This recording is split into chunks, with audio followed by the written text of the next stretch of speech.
right, everybody, welcome back. Today we're diving deep into Thanksgiving, Yeah. but not just the American kind. We're going global with this one. I love it. So get ready to explore all the different ways people around the world celebrate Thanksgiving. Okay, so before we go international, how about we start with what we're all familiar with here in the U.S.? Yeah, I'm thinking like the classic Thanksgiving, Yeah. like the big roasted turkey. Oh, yeah. Gotta have the turkey, mashed potatoes, stuffing, all the good stuff. And of course, cranberry sauce. Yes. Oh, the cranberry sauce debate. You know, it's funny. It's like a tradition in itself, the whole like jellied or homemade. It's like a Thanksgiving civil war. It divides families. Oh, absolutely. But you can't forget about those giant balloons in the Macy's Thanksgiving Day Parade. Oh, the Macy's Day Parade. How did you forget? It's iconic. I mean, giant Snoopy floating through the streets of New York. I mean, come on. It's awesome. It's the best. And then there's all the gatherings, right? You got family and friends all getting together. You share what you're grateful for. Maybe even toss around the football in the backyard. Oh, yeah. Touch football. Classic. It's like a Norman Rockwell painting. It really is. It's that picture-perfect American Thanksgiving. It is. But it goes deeper than that. Right. You know, Thanksgiving has a long history, and most people think it goes back to that 1621 Plymouth feast with the Pilgrims and the Wampanoag, Yeah, the a Pilgrim. group of English settlers, and the Wampanoag, a Native American tribe. That feast, you know, a lot of people consider it the first Thanksgiving. Right. You picture them all breaking bread together, celebrating a successful harvest. Yeah, Ah. exactly. It's a powerful symbol of cooperation and unity and thankfulness. But I have to admit, I've always wondered, is that really the first Thanksgiving? Like, has there always been some debate about that? Yeah, you're right. There is some debate. Okay, so what's the real story then? Well, historians have actually pointed out that there were earlier events. Oh. Yeah, even in other parts of what's now the United States, you know? They could be called Thanksgivings, too. Like, giving thanks for a harvest, it's been around for a long time. Way longer than we think. Yeah, that makes sense. I mean, celebrating a good harvest, that's probably been going on since people started farming. Right. Exactly. So we've talked about the U.S. Thanksgiving, but you mentioned earlier we're going global, right? Yeah, we're going all over the world. What's Thanksgiving like in other countries? Well, just like with languages and cultures, Thanksgiving traditions are different all around the world. Right. But one thing that stays the same is the idea of giving thanks. It's like a universal language. That's a great point. Like, for example, our neighbors up north in Canada, they celebrate Thanksgiving too. Oh yeah, Canada. But they celebrate it on the second Monday of October. So almost all month earlier than us. Exactly. Oh. But they still gather with family and friends. They have a big feast with turkey. Pretty similar to us. Yeah, pretty similar. And some places even have their own parades. Really? Mm-hmm. Wow, it's like a preview of our Thanksgiving. Exactly. But what about like further away? Like what's Thanksgiving like in, I don't know, China? China, okay. Well, in China, they celebrate something called the Mid-Autumn Festival. Oh, I've heard of that. Have you? Yeah. So it's a celebration of the harvest moon. Ah, the harvest moon. And one of the big things they do is they eat moon cakes. Oh, the moon cakes. Yeah, have you ever had one? I have actually. Oh, they're good, right? They're pretty delicious. They're like these little pastries with all sorts of different fillings. Yeah, sweet or savory. And they have those beautiful lanterns Yeah, exactly. during the festival. The Mid-Autumn Festival is all about family reunions, admiring the moon, lighting lanterns. So a different vibe than our Thanksgiving, but still about gratitude and family. Absolutely. And then you have Germany. They celebrate Erntedankfest. Erntedankfest. What's that? It means Thanksgiving Festival. Okay, I see. Yeah. And it's a big deal, especially in rural communities. So what makes Erntedankfest unique? Well, it's primarily a religious harvest festival with church services. Oh, okay. And they have these beautiful parades with colorful floats decorated with, you know, all the harvest bounty, Oh, wow. fruits and vegetables and flowers. So it's a very visual celebration. Yeah, it is. People decorate their homes, too, with flowers and fruits and vegetables. That's cool. It's a symbol of abundance and Thanksgiving. I love that. It sounds Yeah. beautiful. Yeah. Then in Japan, they celebrate Labor Thanksgiving Day. Labor Thanksgiving Day. What is that? Yeah, it's on November 23rd. Yeah. And it's all about honoring workers, Oh, wow. appreciating the fruits of their labor, you know. That's really cool. It's like a collective thank you. Exactly. It's a thank you to all the people who contribute to society. It's a nice sentiment. Mm-hmm. So we've covered the U.S., Canada, China, Germany, and Japan. And we've got more. What else is there? South Korea, they have Chuseok. Chuseok. I don't think I've ever heard that one. Yeah, Chuseok is a big harvest festival that actually lasts for 3 days. 3 days. That's a long celebration. I know. Wow. So families gather together, they visit their ancestral hometowns, Oh, wow. they perform ancestral rituals to pay respects to their ancestors, Okay. and they share a feast featuring traditional dishes. Sounds delicious. It is. And they have these special rice cakes called songpyeon that are unique to Chuseok. I want to try those. They're really good. They sound delicious. Yeah. So it's a celebration of heritage, family, and gratitude all in one. Yeah, you got it. Wow, this is amazing. So many different ways to celebrate. I know, right? And as we delve deeper into these global traditions, we're going to see how they mix cultural beliefs and spiritual beliefs with the idea of celebrating the harvest and being thankful. You know, I'm really loving this. It's not just learning facts. It's understanding how different cultures express thanks. And it's all kind of connects us, right? Absolutely. Connects us all on a deeper level. Okay, so before we get too far, I'm really curious about Africa.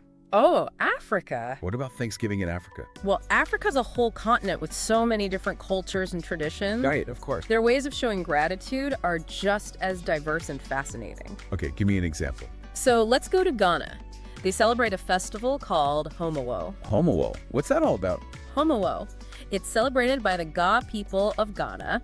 It's a festival with a really interesting history. Okay, tell me more. I'm intrigued. So before the actual celebration, the whole city of Accra observes a month of silence. Wait, a whole month Yeah. of silence? Yeah. That sounds pretty tough, especially in a busy city like Accra. Why did they do that? I know, right? It's fascinating.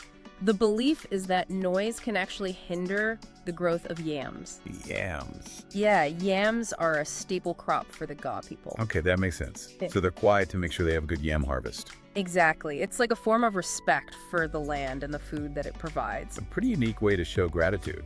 It is. And then on the day of Homowo, the city comes alive. Oh, I bet. Drumming, dancing, feasting, and of course, tons of yam dishes. That sounds amazing. So it's like this huge contrast, right?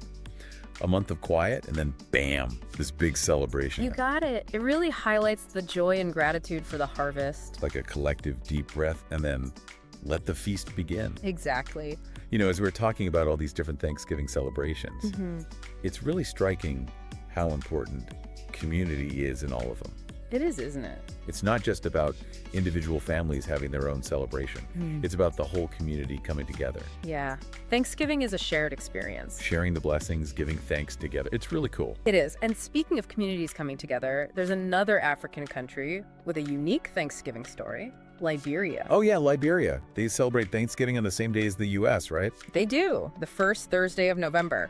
But their Thanksgiving has a different historical background, doesn't it? It does. It's connected to the founding of Liberia by freed American slaves back in the 19th century. Wow. It's amazing how traditions travel and change over time. It is. It shows how something like giving thanks can be adapted and become part of a nation's identity. Absolutely. And this idea of traditions adapting, it also pops up in a surprising place. Have you ever heard of Norfolk Island? Norfolk Island? Nope, can't say I have. Where's that? It's a small island off the coast of Australia. Oh, wow, way out there. Yeah, but they have a big Thanksgiving tradition. Yeah. And it's all thanks to an American whaler named Isaac Robinson. An American whaler brought Thanksgiving to a tiny island in the Pacific. He did. He loved the American Thanksgiving so much, he introduced it to the islanders in the 1800s. That's amazing. But I'm guessing they probably had to make some changes to the traditions, right? Being on a small island and all. You're right. Instead of turkey, which wasn't common on the island, they have chicken and bananas. So they use what they have locally. I love that. It's a great example of how traditions can be adapted and still keep the spirit of the celebration. Exactly. Thanksgiving isn't about a specific menu or place. It's about gratitude and celebrating together wherever you are. I love that. That's a great takeaway. And it brings us back to what we've been exploring, the many ways people around the world express gratitude and celebrate the good things in life. What really stands out to me is the creativity and diversity of these celebrations. You know, I was just thinking the same thing. We've talked about parades, feasts, lanterns, ancestral rituals, even a month of silence. It's amazing how the idea of gratitude can inspire so many different traditions. It is. And speaking of creative expressions of gratitude, have you ever heard of escape rooms? Escape rooms. Yeah, they're those puzzle games where you have to solve clues to get out, right? Exactly. I've always wanted to try one. They're so much fun. And they're actually a great way to celebrate Thanksgiving, especially if you're looking for a unique activity for the whole family. Oh, that's interesting. How so? Well, I recently found this awesome Thanksgiving escape room printable kit on Teachers Pay Teachers. It's designed for kids like 7 to 12 years old. Sounds perfect for a family gathering. It is. The idea is that the Thanksgiving harvest is locked in a barn, and the kids have to solve a bunch of Thanksgiving-themed puzzles to save the feast. That's cute. Yeah, it's got pictograms, Rubik's puzzles, cryptograms, all kinds of fun brain teasers. So it's like a real escape room, but Thanksgiving themed and for kids. Exactly. And the best part, it's all printable. You don't need any fancy props or anything. That's super convenient. Plus, it's reusable. You can play it again next year or share it with other families. I love that. It's a great way to get everyone thinking and working together after Thanksgiving dinner. I know, right? It's a fun way to combine the Thanksgiving spirit with a little learning and problem solving. And that's something kids can benefit from all year round. Absolutely. It's all about making Thanksgiving even more memorable and engaging. Speaking of memorable, I'm realizing how much we've learned about Thanksgiving trivias all over the world. We have, from Canada to China, Germany, Japan, South Korea, Ghana, Liberia, and even that tiny Australian island. It seems like Thanksgiving is truly a global celebration. It really is. And while the customs might be different, the feeling behind them is the same. It's about recognizing the good things in our lives and showing our appreciation. It's like you said earlier, gratitude is a universal language. Precisely. And as we wrap up our deep dive, let's turn our attention inward for a bit. Let's explore the power of gratitude on a personal level. Man, we've really gone all over the place with Thanksgiving today, haven't we? We have. From turkey and parades to mooncakes and even a whole month of silence. It's incredible. It seems like every part of the world has its own way of saying thanks. It's amazing, isn't it? To see how something as simple as gratitude can be expressed in so many different ways. Yeah. And now that we're wrapping up, I think it's a good time to think about what gratitude means for us, personally, you know?